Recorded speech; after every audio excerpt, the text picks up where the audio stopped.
First things first, He gave me this life. And wala akong pinagsisisihan, wala rin akong nirereklamo sa Kanya despite the challenge na binigay niya sa akin. Why? Kasi lagi kong sinasabi sa tao, no? Kapamilya ko, sa mga anak ko, and sa inyo na naging kaibigan ko, no? There's no such thing as a perfect life. You may be rich, but you are unhealthy. You may have a complete family, pero you are not financially able. Pero sabi nga nila, this is what life, this is what God made for you. So make the best out of it because you'll never know that day may be your last. Si Mama, parang sinasabi ng ka-office mate niya, sobrang strict, gano'n. Pero yung pagiging strict niya is hindi dahil sa masungit lang siya or gano'n. Part talaga yun ng pagiging niya.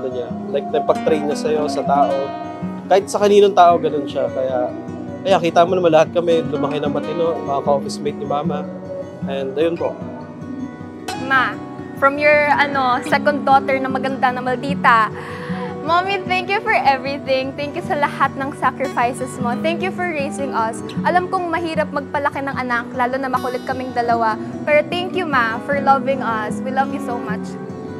The positivity, yung hope, yung gratefulness, and forgiveness, siya, immeasurable. Hindi siya kayang tapatan ng pera. Kasi I've been there, lalo na yung mga close sa akin, alam niyo yan. I've been to the darkest moment of my life to the point na akala ko it will cost me and my life already and the happiness, no? But now I would say I'm much more peaceful, I'm more happy, and I'm more grateful. Kaya sabi ko kay Lord, lahat natatapos ang cycle. Lahat ng problems natatapos. So, let's just continue to be positive. Mommy, wish ko maging masaya ka lagi. Bawasan mong pagiging stress. Tatry kong umangbag dyan kahit mahirap. Pero maging happy ka lang lagi para maganda ka. Kasi pag sumisimangot ka, yung mata mo. Kaya, stay happy lang lagi, Ma. Ayan, long life lang, good health. Kasi ikaw lang ang meron kami. Gagawin namin lahat para maalagaan ka. And may konting stress, pero sanay naman na tayo sa gano'n. And ang word of advice ko lang sa lahat ng nandito is, always value your family. Kasi kagaya ko, alam ninyo, ulila na ako. Tapos wala akong kapatid. Kaming tatlo lang talaga.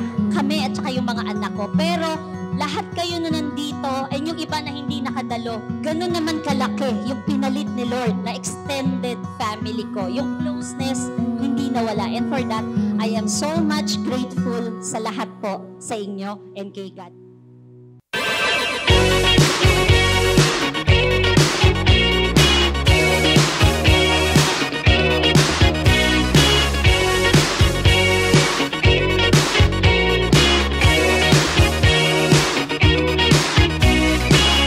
Happy birthday, Ma! Sana masaya ka ngayon, lalo na may maganda kang anak. Ma, I love you! Ma, happy 50th birthday and enjoy your day. Maraming salamat. And yun lang. Love you, Ma.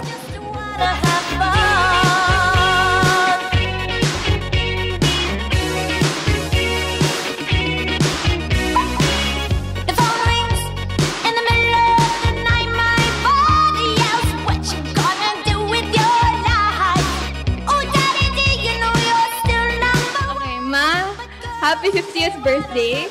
You've come a long way in life and faced many hardships, but you're still standing strong. We are so proud of you, Mama, and you will always be our #1 idol.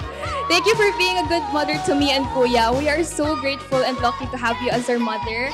On this special day, I want you to know how deeply you are loved and appreciated. Your sacrifices have not gone unnoticed, and your love has always been the greatest gift of all. Here's to celebrating you not just today, but every day. May this year bring you all the happiness, joy, and fulfillment you so richly deserve. Again, happy birthday, Ma. I love you more than any words can express.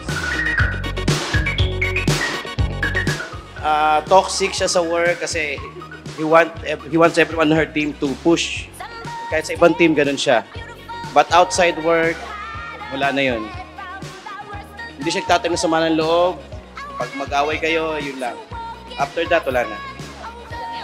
Si Mama Ana as boss, gusto niya talaga perfect eh. Yun lang ang ano namin. At yung nasabi ni Ma'am Sara, ano na kami, sa stress, sa mga ano na yan, sanay na kami dahil sa kanya.